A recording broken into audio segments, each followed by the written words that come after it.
আসসালামু আলাইকুম। আজকে দেখাবো 36 বডির সাইজের কামিজ কীভাবে কাটিং করুন। চলুন দেখা যাক। প্রথমে এটাকে আমি লম্বা নিয়েছি 40 ইঞ্চি।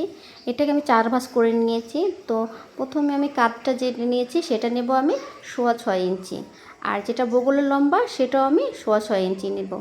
তো এইভাবে দাগ কেটে নেব। দাগ কেটে নেওয়ার পর এখন আমি বডির মাপটা নেব। তো বডি যেহেতু আমার এখানে 36, সেটা 4 ভাঁজ করে হয় 9.5 ইঞ্চি, তো আমি 1.5 ইঞ্চি করে বেশি করে নিচ্ছি। আর কোমর আছে এটার 32, তো এটাকে আমি 4 ভাঁজ করে নিয়ে 9 ইঞ্চি আসছে, সরি 18 ইঞ্চি আসছে। এখানে আমি 1.5 ইঞ্চি বেশি নিয়েছি। আর আমার যে হিপটা সেটাও কিন্তু 36 ইঞ্চি আছে, এখানে আমি 1.5 ইঞ্চি বেশি নিয়ে আমার এখানেও আমি সেমভাবে 10.5 ইঞ্চি নিয়েছি।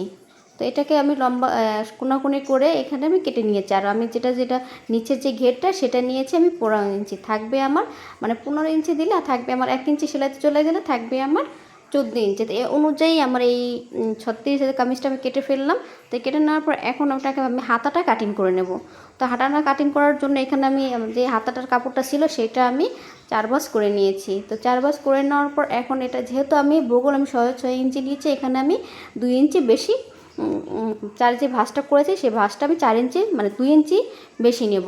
তো সবসময় যে হাতার লম্বাটা নেন সেইখান থেকে আপনার 2 ইঞ্চি কাপড়টা বেশি নেবেন যে 4 ভাঁজ করার সময়। তো এখানে আমি 4 ভাঁজ করে এখানে আমি দেখুন, এখানে আমি যে ডাউনটা নিয়েছি সেটা নিয়েছি আমি 2.5 ইঞ্চি। এটা যেহেতু আমার মাইক হাতা, তো মাইক হাতাটা এভাবে আপনারা কাটিং করে নেবেন।